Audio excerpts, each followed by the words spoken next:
bersama dengan Yesus. Ada sebuah lagu rohani yang berbunyi,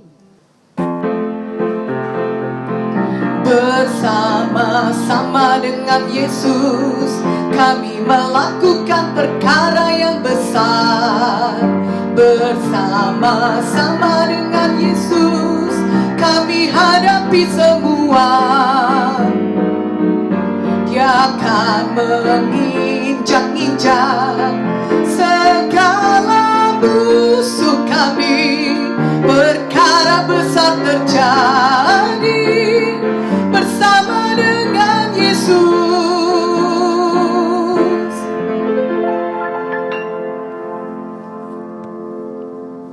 Memanglah hanya bersama dengan Tuhan Yesus kita dapat menghadapi semuanya. Hidup di dalam dunia ini penuh dengan badai persoalan. Jika Tuhan Yesus ada bersama kita, maka kita akan bisa melewati badai kehidupan apapun yang datang melanda hidup kita selama di dunia ini. Apakah itu badai dalam bentuk persoalan finansial, pekerjaan, kesehatan, ataupun semuanya mungkin sekaligus datang melanda hidup kita. Ingatlah bahwa Tuhan Yesus berkuasa menenangkan badai sehebat apapun. Dan Tuhan Yesus berkuasa menenangkan hati kita di tengah-tengah semua badai kehidupan yang kita hadapi. Marilah kita membaca Markus 4 ayat 35 sampai 41. Pada hari itu, waktu hari sudah petang, Yesus berkata kepada mereka, marilah kita bertolak ke seberang. Mereka meninggalkan orang banyak itu, lalu bertolak dan membawa Yesus beserta dengan mereka dalam perahu di mana Yesus telah duduk, dan perahu-perahu lain juga menyertai dia. Lalu mengamuklah taufan yang sangat dahsyat, dan ombak menyembur masuk ke dalam perahu, sehingga perahu itu mulai penuh dengan air. Pada waktu itu Yesus sedang tidur di buritan di sebuah tilam. Maka murid-muridnya membangunkan dia dan berkata kepadanya, Guru, engkau tidak peduli kalau kita binasa? Ia pun bangun, menghardik angin itu, dan berkata kepada danau itu, diam, tenanglah. Lalu angin itu reda, dan danau itu menjadi teduh sekali.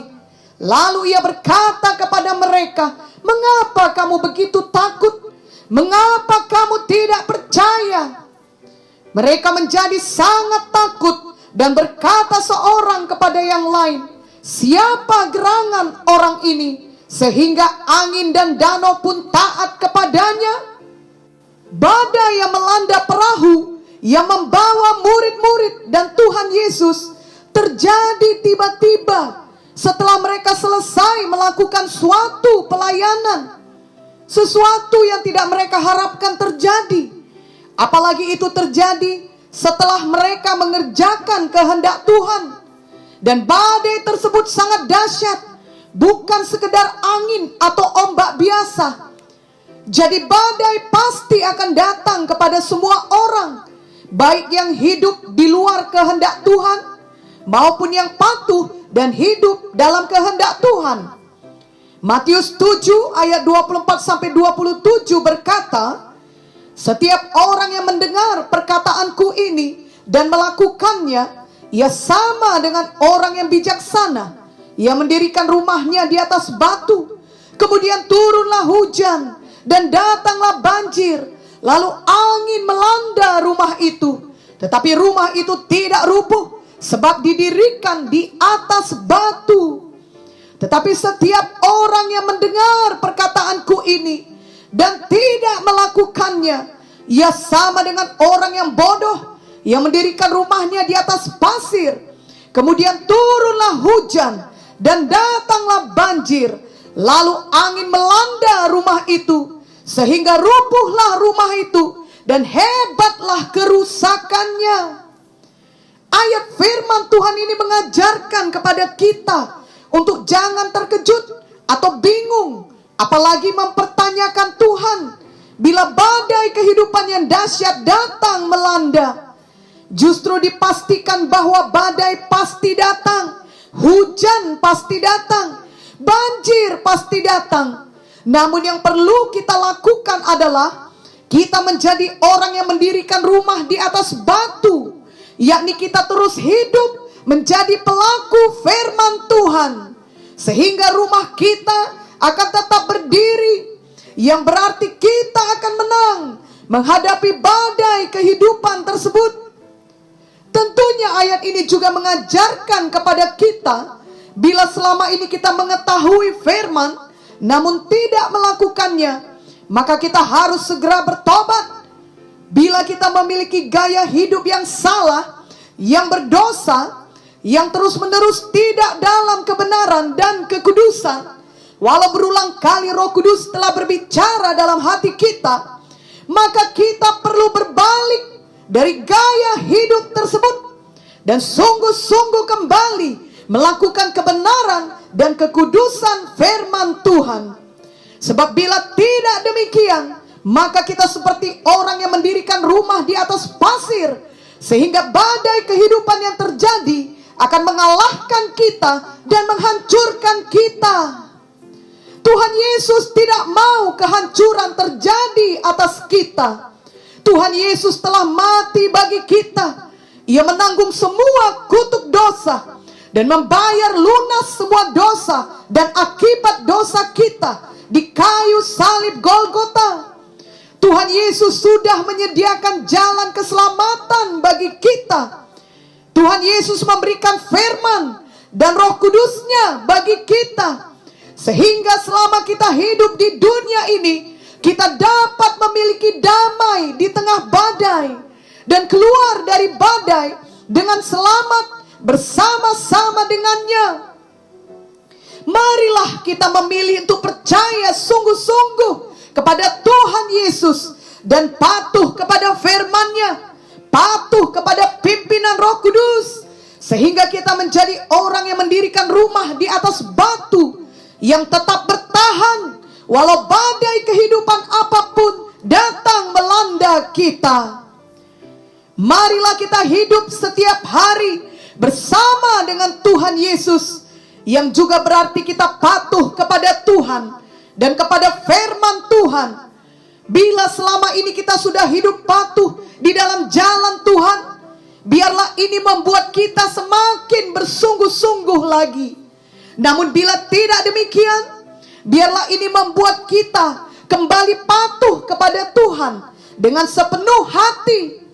Kita ingat apa yang dikatakan Mazmur 119 ayat 67 dan 71, yakni, sebelum aku tertindas, aku menyimpang, tetapi sekarang aku berpegang pada janji-Mu, bahwa aku tertindas itu baik bagiku, supaya aku belajar ketetapan-ketetapan-Mu.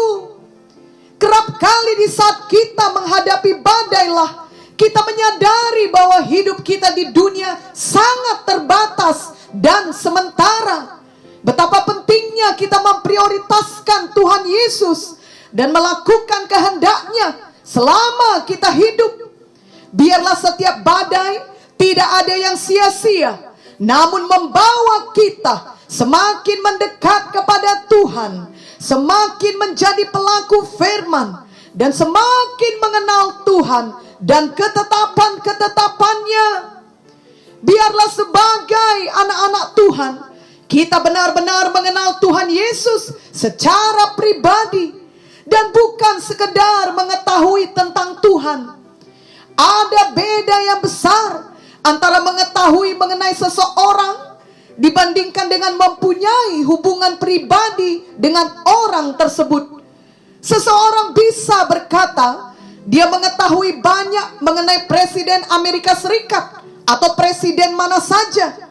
Mungkin melalui media sosial dia bisa mengetahui bagaimana kebiasaan presiden tersebut, makanan kesukaannya, ataupun warna favoritnya, dan banyak hal lainnya.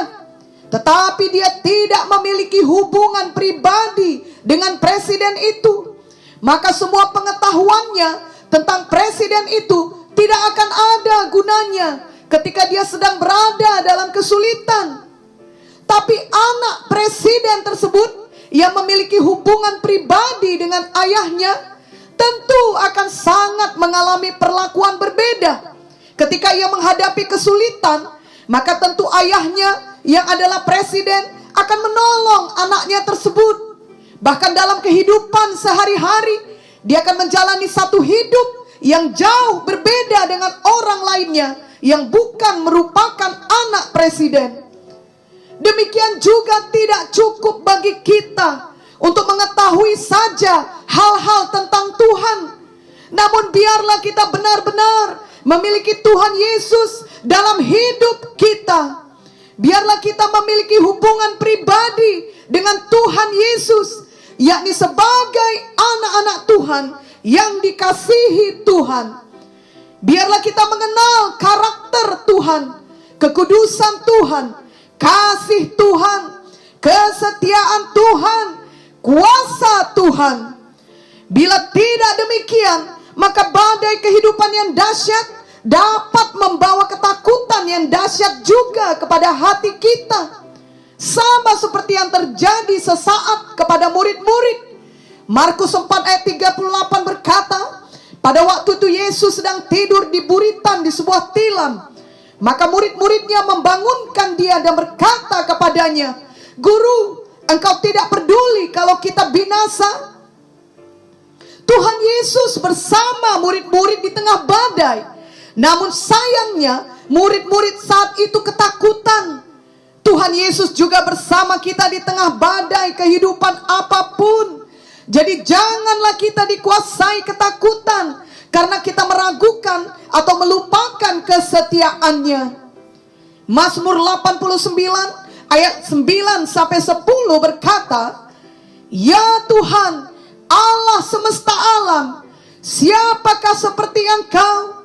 Engkau kuat ya Tuhan, dan kesetiaanmu ada di sekelilingmu.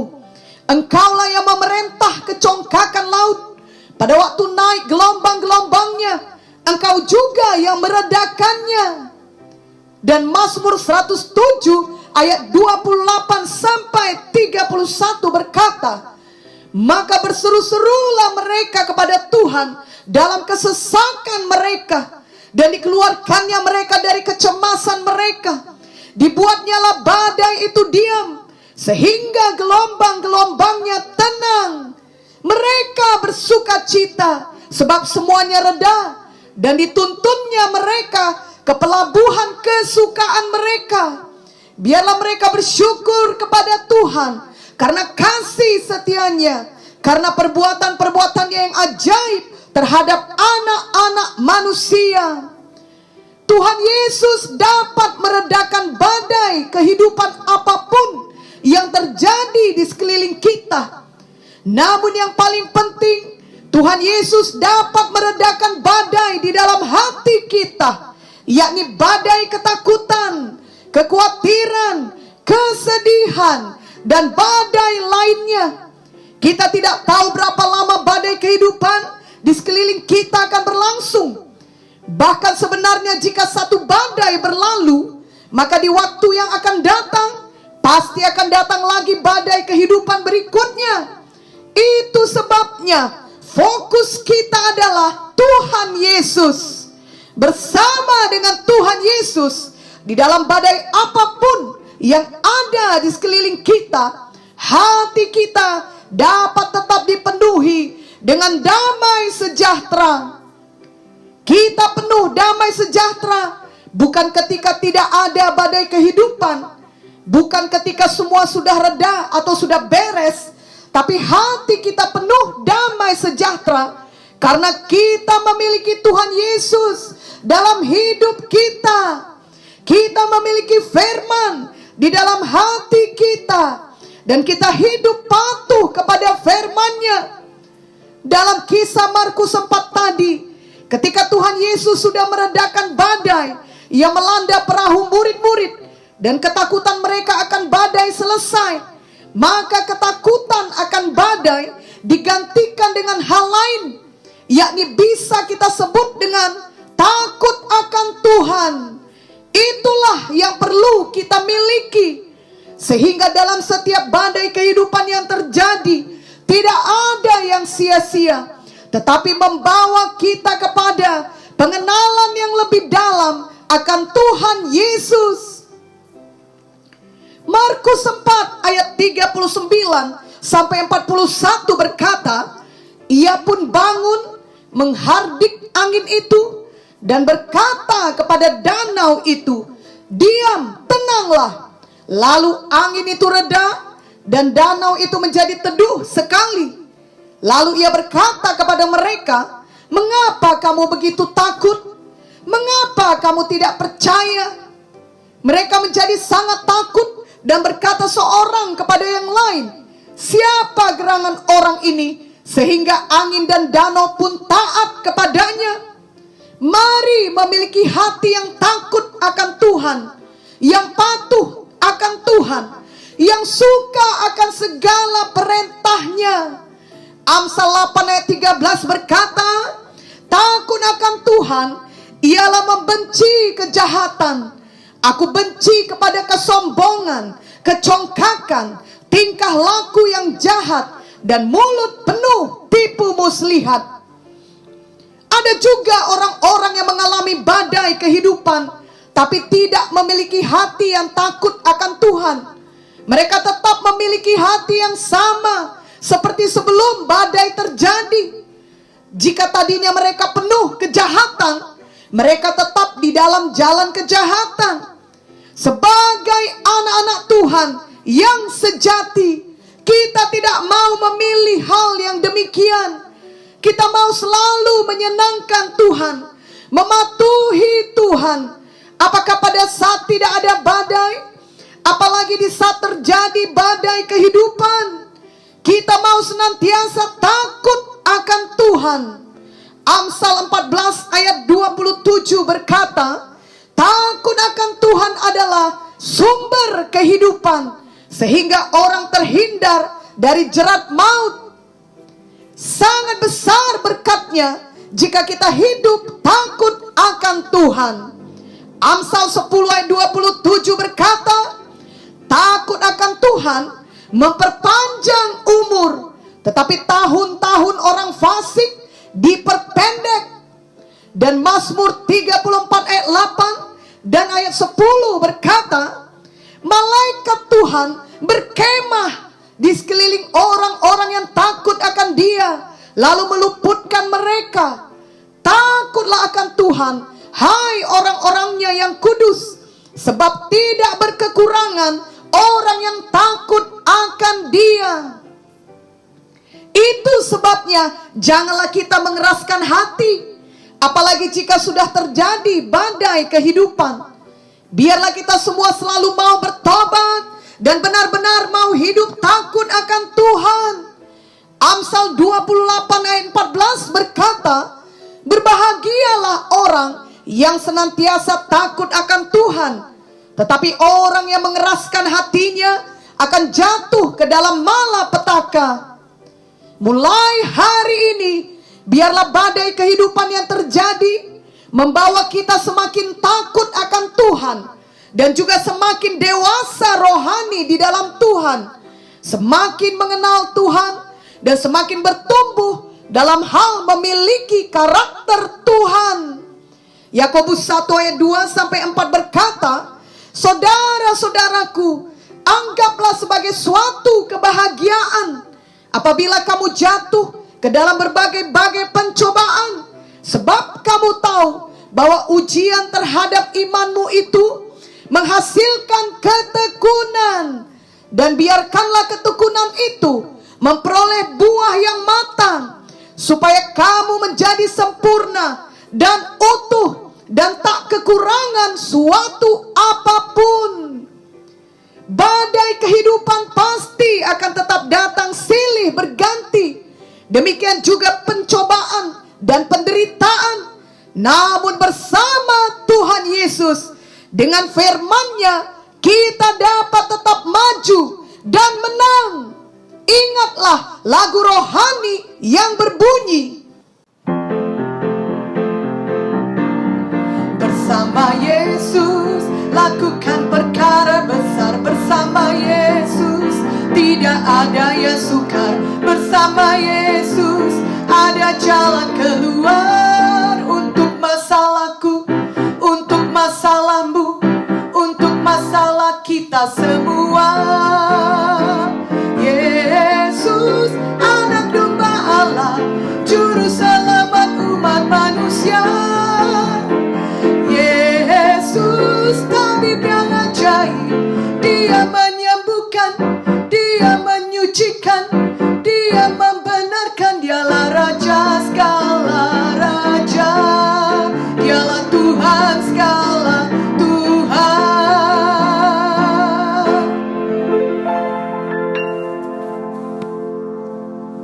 Bersama dengan Tuhan Yesus selalu ada jalan keluar untuk masalah kita. Bahkan Ia akan membuat semua itu mendatangkan kebaikan untuk kita. Roma 8 ayat 28 berkata, kita tahu sekarang bahwa Allah turut bekerja dalam segala sesuatu untuk mendatangkan kebaikan bagi mereka yang mengasihi Dia, yaitu bagi mereka yang terpanggil sesuai dengan rencana Allah. Puji Tuhan.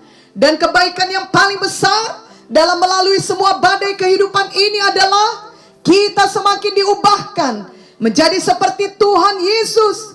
Seperti yang dikatakan dalam ayat sambungannya dalam Roma 8 ayat 29. Sebab semua orang yang dipilihnya dari semula, mereka juga ditentukannya dari semula untuk menjadi serupa dengan gambaran anaknya, supaya ia anaknya itu menjadi yang sulung di antara banyak saudara.